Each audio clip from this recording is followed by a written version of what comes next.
Guys এখন আমি খাবো। এখানে আছে রাইস আর এটা হলো কোরিয়ান চিকেন, আজকে বাসায় বানানো হয়েছে।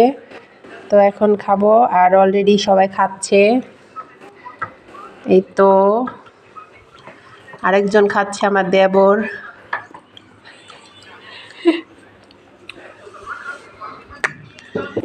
তো এখন আমি খেয়ে আপনাদের রিভিউ দিই আসলে কেমন হয়েছে।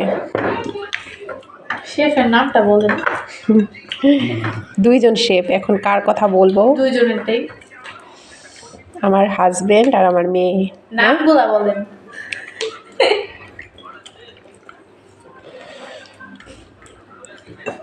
বিসমিল্লাহ।